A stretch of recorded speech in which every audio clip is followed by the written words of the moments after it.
चलिए नमस्कार में दोस्त, स्वागत है आपके अपने प्लेटफॉर्म टारगेट विद त्रिवेदी पर। कैसे हैं आप सब? उम्मीद है आप लोग बढ़िया होंगे। आप लोग बढ़िया हैं तो मैं भी बिल्कुल बढ़िया हूं। और आज हम स्टार्ट कर रहे हैं लूसेंट का 4 पेज नंबर हो गया था और आज हम 3 पेज नंबर हो गया था लूसेंट का। आज हम चौथा पेज नंबर लेकर आए हैं। ये कितना है? चौथा ही है, देखते हैं।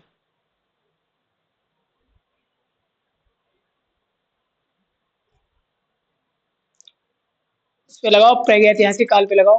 चौथा नंबर पेज पे लगाने जा रहे हैं हम। हाँ, और नीचे बढ़ो थोड़ा,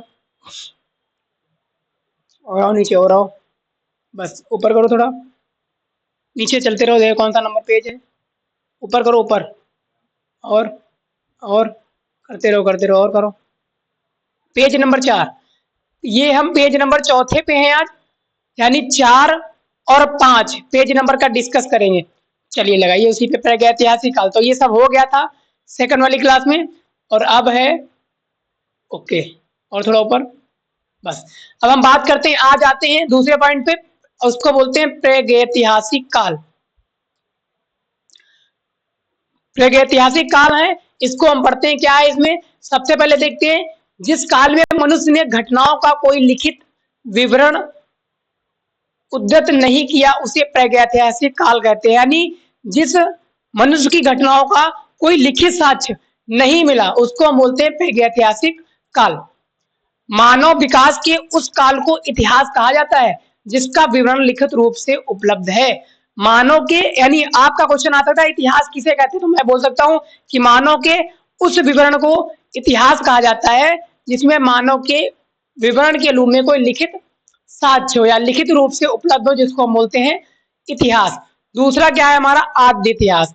आद्य इतिहास काल को उस काल को कहते हैं जिस काल में लेखन कला के प्रचलन के बाद उपलब्ध लेख पढ़े नहीं जा सके, यानी कोई लिखा गया हो उसके बाद फिर उसको पढ़ा ना गया हो या पढ़ा ना जा सके, ऐसे काल को बोलेंगे आद्य ऐतिहासिक काल। करेक्ट इतिहास किसको कहते हैं? जिसके लिखित साक्ष्य हो और हम लोग लिखित रूप में उपलब्ध करवा पाए, जिसका मनुष्य का विवरण लिखित रूप में उपलब्ध करवा पाए, उनको हम बोलेंगे इतिहास। और जिसको हम बोलेंगे लिखित रूप में कोई प्रचलन ना हो और हम उसको पढ़ भी ना सके, उसको बोलेंगे आद्य ऐतिहासिक काल। फिर ज्ञानी मानव, जिसका वैज्ञानिक नाम है होमो सैपियंस।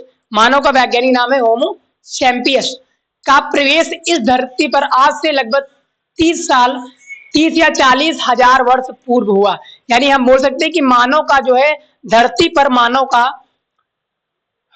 प्रारंभ या पूर्व, मानव का धरती पर आज से लगभग 30 या 40 हजार वर्ष पूर्व धरती पर मानव आए थे। फिर उसके बाद पूरा पाषाण, अगला पॉइंट है पूरा पाषाण काल युग कि मानव की जीविका का मुख्य आधार शिकार था। जब धरती पर मानव लोग आए तो ना तो उनको कोई खाने का कोई काम मिलता था भाई, जब जो आदि मानव लोग थे उनको कोई खाने का कोई मतलब ये नहीं, सब्जी वगैरह साग वगैरह सब खाते थे, दाल चावल सब्जी रोटी ये सब नहीं। तो स्टार्टिंग में जब धरती पर आए तो उन्होंने सबसे पहले मुख्य जीविका, जो खाने का मुख्य जीविका मतलब पेट भरने के लिए जो पहला उन्होंने अपनाया, तो वो अपनाया शिकार। जंगल में ही रहते थे और क्या करते थे? शिकार जंगल में करते करते थे और उसका जानवरों को मारकर क्या करते थे? खा लेते थे। अच्छा, मारकर भी पकाते नहीं थे, क्यों? क्योंकि पूरा पाषाण काल में मानव का मुख्य जो जीविका था वो भोजन, वो क्या था? शिकार था। अच्छा, पूरा पाषाण काल में, पूर्व पाषाण काल में क्या था? शिकार था। आग नहीं प्रचलित हुई। सेकंड पॉइंट, आग का आविष्कार पूरा पाषाण काल या पहिए का आविष्कार नव पाषाण काल में हुआ। यानी पूर्व पाषाण युग में मानव मुख्य जीविका का मतलब आधार क्या था? शिकार था। फिर आग का आविष्कार नव पाषाण काल में। जब नव पूरा पाषाण काल में आग का आविष्कार हुआ तो मानव लोग क्या करते थे? शिकार को भूंज देते थे आग पे। उस भूंजने के बाद क्या करते थे? अब खाते थे। क्योंकि क्यों? आग का आविष्कार कब हुआ? क्वेश्चन आ सकता है कि आग का आविष्कार किस पाषाण काल में हो, तो आप ध्यान रखना पूरा पाषाण काल। अगर आ जाए कि पहिए का आविष्कार किस काल में हुआ, तो ध्यान रखना नव पाषाण काल। क्लियर? अगला क्या है? मनुष्य में अस्थायी निवास की प्रवृत्ति नव पाषाण काल में हुई। मनुष्य पूर्ण तरीके से अपना झोपड़ी घर या जो कुछ बनाना चाहा तो पूरा पाषाण नव पाषाण काल में बनाया, और झोपड़ी बनाने के बाद उसमें रहना शुरू किया। उसके बाद अपना पहला अगर पालतू कोई जानवर बनाया तो कुत्ते को बनाया। तो अगर यहां से क्वेश्चन आ जाए कि मनुष्य का अस्थायी निवास किस काल में हुआ? तो ध्यान रखना पूरा नवपाषाण काल में। और मनुष्य ने सबसे पहले पालतू जानवर किसको बनाया? तो कुत्ते को बनाया। अगला पॉइंट क्या है? अगला पॉइंट है अगला पॉइंट है मनुष्य ने सर्वप्रथम तांबा धातु का प्रयोग किया। मनुष्य ने जब घर बना लिया, पालतू जानवर कुत्ते को रख लिया, उसके बाद लकड़ी काटना ये सब करना, भाई आग का आविष्कार तो हो चुका था ना, तो सब काटने के लिए उन्हें सबसे पहले अगर औजार का प्रयोग किया तो सबसे पहले धातु का प्रयोग किया, धातु का। तो क्वेश्चन आ जाए कि मानव जीवन में सबसे पहले किस धातु का उपयोग किया गया? तो भैया कौन सा उपयोग किया गया? धातु का। सेकंड क्या है? सबसे पहले कौन औजार प्रयोग किया गया? भैया कुल्हाड़ी। यानी कौन कौन धातु? तांबा। औजार कौन? कुल्हाड़ी। कुल्हाड़ी का प्राप्त स्थान कहाँ है? अतिरंपक्कम।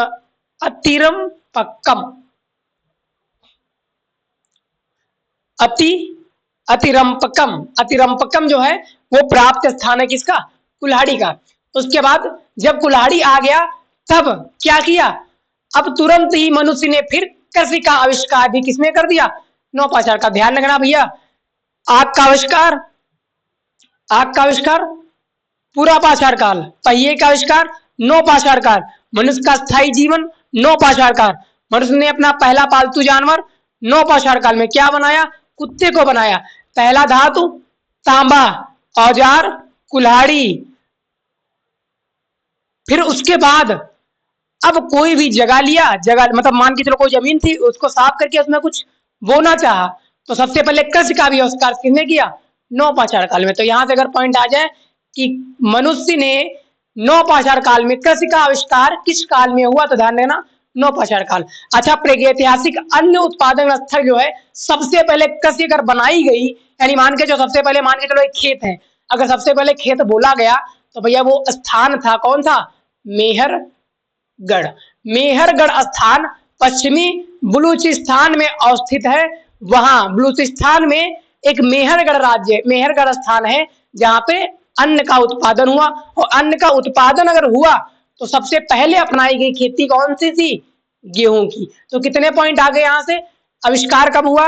नवपाषाण काल में। पहिए का आविष्कार नवपाषाण काल में। आग का आविष्कार पूरा पाषाण काल में। और मनुष्य का अस्थायी जीवन प्रवृत्ति नवपाषाण काल में। मनुष्य ने सबसे पहले पालतू जानवर कुत्ता। मनुष्य ने सबसे पहले कौन सा धातु का प्रयोग किया? तांबा। औजार कौन? कुल्हाड़ी। कृषि कहाँ? सबसे पहले कृषि नवपाषाण काल में। कहाँ? मेहरगढ़ राज्य पश्चिमी बलूचिस्तान में पड़ता है। सबसे पहले उत्पादन कृषि, उत्पादन सबसे पहले अन्न गेहूं। क्लियर? ऊपर बढ़ते हैं। ओके, अगला क्या है? गेहूं और जौ थी। आप देख सकते हैं सबसे पहले जो खेती जौ या गेहूं, ठीक है, दो। तो सबसे पहले खेती जौ या गेहूं। अगला पॉइंट क्या है? पल्लवारम नामक स्थान पर प्रथम भारतीय पूरा पाषाण कलाकृति की खोज भी हुई। यह पूरा पाषाण काल में पल्लावरम नामक स्थान था जहां पर पूरा पाषाण काल में कलाकृति की खोज भी हुई। कलाकृति का मतलब चित्र लेखन। ये सब कहां पर हुआ भैया? पूरा पाषाण काल में। भारत में पूर्व प्रस्तर युग के अधिकांश औजार स्फटिक पत्थर के बने थे। जो औजार बनाए जाते थे काहे के बनाए जाते थे? पत्थर थे। और आग का आविष्कार भी उन्होंने पत्थर से ही किया था। पत्थर को ऐसे ऐसे रगड़ के पत्थर से ही आग का आविष्कार बनाया था, आग का। उसके बाद भारत का सबसे प्राचीन नगर कौन सा? भैया मोहनजोदड़ो। अगर आ जाए कि भारत का सबसे प्राचीन नगर, आप कह देना मोहनजोदड़ो। सिंधी भाषा में जिसका अर्थ है मृतकों का टीला। मोहनजोदड़ो का सिंधी भाषा में अर्थ क्या है? मृतकों का टीला। तो क्वेश्चन क्या है भैया? पुराना स्थान गेहूं, सबसे पहले कृषि गेहूं और जौ। उसके बाद कलाकृति की खोज कब हुई? पल्लवारम नामक स्थान पर। औजार किसके बनते थे? स्फटिक पत्थर के बने होते थे। मोहनजोदड़ो सबसे प्राचीन, भारत का सबसे प्राचीन नगर मोहनजोदड़ो था। सिंधी भाषा में इसको मृतकों का टीला कहते हैं। अगला आपका पेज है पेज नंबर 5। चौथा कंप्लीट हो गया, 5 थोड़ा ऊपर बढ़ते हैं। 5वां नंबर पेज क्या है? सिंधु घाटी सभ्यता। यहां से एक अगला पॉइंट आ जाएगा आपका, सिंधु घाटी सभ्यता। अच्छा देखो, सिंधु घाटी सभ्यता की खोज कब हुई?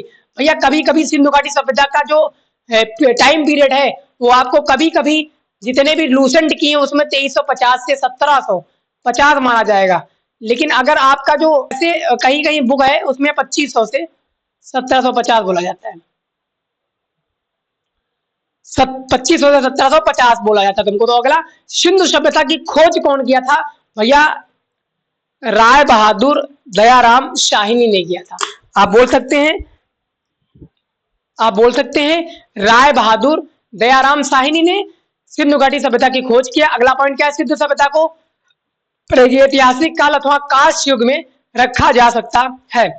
इस सभ्यता के मुख्य निवासी जो है वो दलित या भूमध्य सागर के थे। अगला क्या है? सिंधु सभ्यता के सर्वाधिक पश्चिमी जो है पुरास्थल सुत का गेंडोर, जिस बुलुस्थान जो है, बुलुस्थान पूर्वी पुरास्थल आलमगीरपुर, जिला मेरठ में पड़ता है। आलमगीर कहाँ? जिला मेलकपुर। उत्तरी पुरास्थल मांदा कहाँ? बांदा कहाँ पड़ता है? जिला अखनूर, जम्मू कश्मीर। तथा दक्षिणी पुरास्थल जो है वो दाइमबाद, जिला अहमदनगर, महाराष्ट्र में। तो यानी ध्यान रखना भैया, सिंधु घाटी सभ्यता जो है, सिंधु घाटी सभ्यता, तो सिंधु घाटी सभ्यता का पश्चिमी जो है वो पुरास्थल सुतकांगेडोर, पूर्व और पूर्वी स्थल क्या है? आलमगीरपुर यानी, और आपका उत्तरी क्या है? नॉर्थ अखनूर जो जम्मू कश्मीर पड़ता है। दक्षिण क्या है?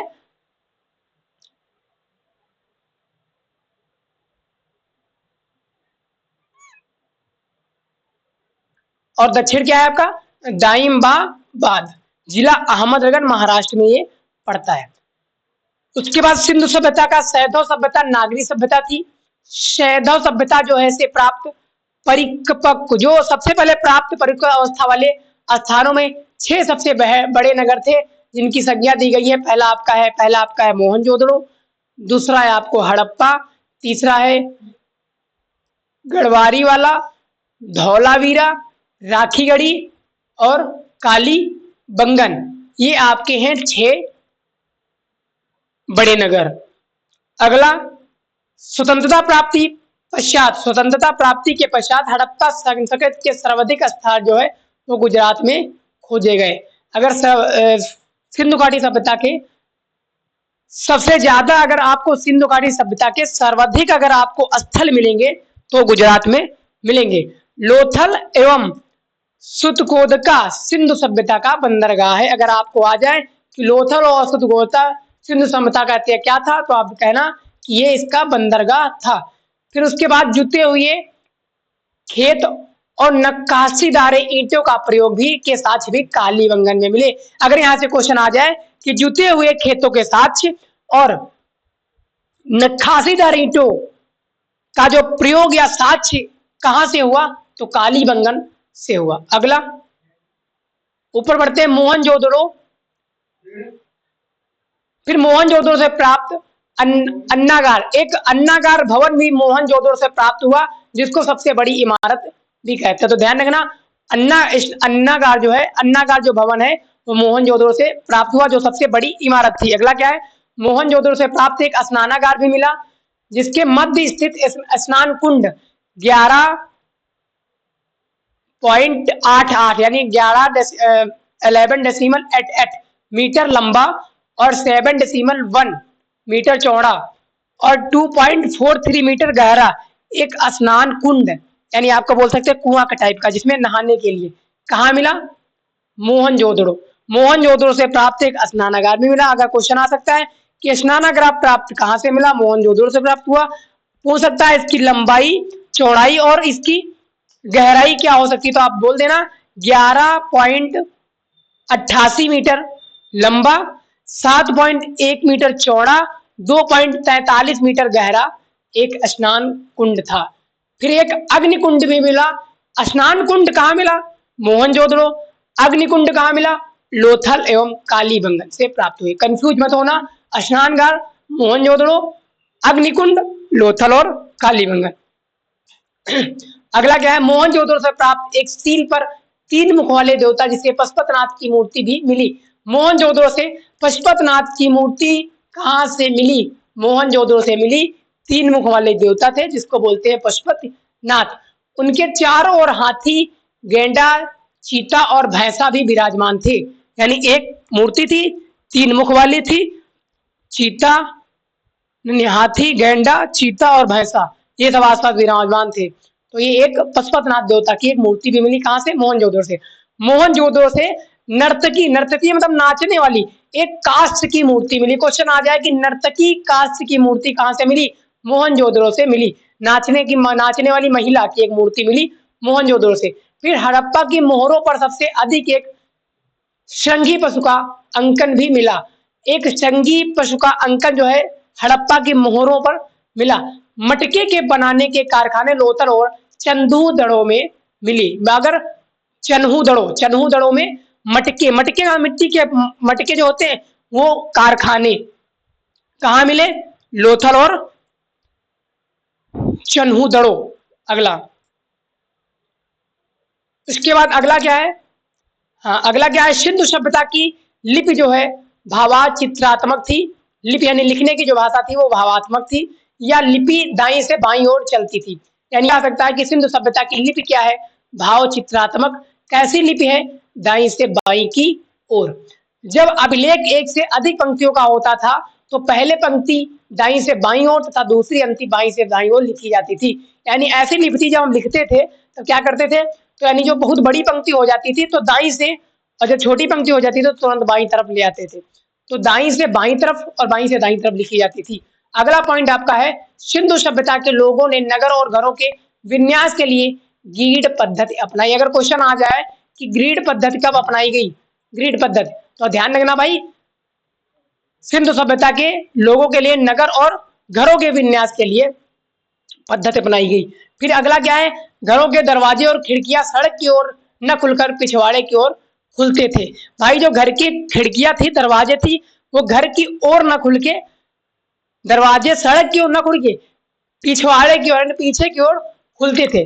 केवल लोथल नगर के घर के दरवाजे मुख्य सड़क पर खुलते थे। तो ये भी क्वेश्चन आ सकता है कि वो कहाँ के दरवाजे थे कि जो सड़क की तरफ खुलते थे? तो लोथल के दरवाजे थे जो सिर्फ सड़क की तरफ खुलते थे, बाकी दरवाजे जो थे वो घर के पीछे की तरफ यानी पिछवाड़े की तरफ खुलते थे। अगला पॉइंट क्या है? सिंधु सभ्यता में मुख्य फसल क्या है? गेहूं और जौ। अगला पॉइंट है, सैदोवासी मिठास के लिए शक्कर का नहीं शहद का प्रयोग करते थे। ये भी क्वेश्चन नोट कर लेना कि जो सैदोवासी जो थे वो मिठास के लिए क्या डालते थे? भैया शहद का प्रयोग करते थे। रंगपुर एवं लोथल में चावल के दाने भी मिले। अगर क्वेश्चन आ जाए कि गेहूं और जौ तो प्राचीन भैया कृषि थी, लेकिन चावल का सबसे पहले साक्ष्य कहां से मिला? तो ध्यान रखना, रंगपुर एवं लोथल से चावल के दाने मिले, जिसमें धान की खेती होने का भी साक्ष्य प्राप्त हुआ। तो अगर क्वेश्चन आ जाए कि धान की खेती प्राप्त होने के लिए साक्ष्य कहां से मिले? भैया आप सीधे से आंसर कर देना, Lothal is the right answer. यानी चावल के साक्ष्य कहां से मिले? लोथल से मिले। ओके, अगला क्या है? सुरकोदका कालीबंगन एवं लोथल से सैधवकालीन घोड़े के अस्थि पंजर भी मिले। अस्थि पंजर यानी अस्थियां, पंजोदार अस्थियां जो मिली थी घोड़े की, वो कहाँ मिली थी? वो कालीबंगन, लोथल, कालीबंगन और कहाँ मिले? लोथल। सुरकोदका कालीबंगन और लोथल से घोड़े के अस्थि पंजर भी प्राप्त हुए। तौल की इकाई संभवतः तोला के अनुपात में भी थी। यानी तौल की जो तौलने की इकाई जो थी वो तोला के अनुपात भी हमको वहां देखने को मिली। अगला क्या है? ये सभ्यता में लोग यातायात के लिए 2 पहिए एवं 4 पहियों के लिए बैलगाड़ी या भैंसा गाड़ी का भी प्रयोग किया। 1 मिनट,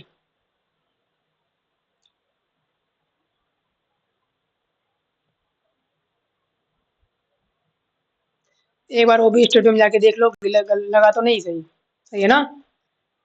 थोड़ा और इधर होगा ना, गड़बड़ हो गया भैया। ठीक है, ठीक है, यही था, ऐसे ही था, और थोड़ा होगा।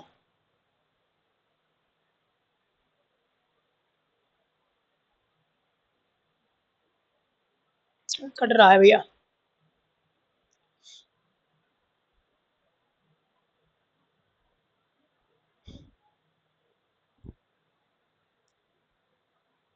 ठीक है ना? अब नीचे नहीं ले जाएंगे। फिर यहाँ अच्छा, यातायात के लिए जो सैंधव सभ्यता के लोग थे वो यातायात के लिए क्या करते थे? आने जाने के लिए 2 पहिए और 4 पहिए, 2 पहिया एवं 4 पहियों की बैलगाड़ी यानी बैलों से चलने वाली गाड़ी, भैंसा गाड़ी यानी भैंसों से चलने वाली गाड़ी। ठीक है, यानी गाय के बछड़े को बैल कहते हैं और भैंस का जो बच्चा होता है तो वो हो जाता है भैंसा। क्लियर? अगला देखते हैं।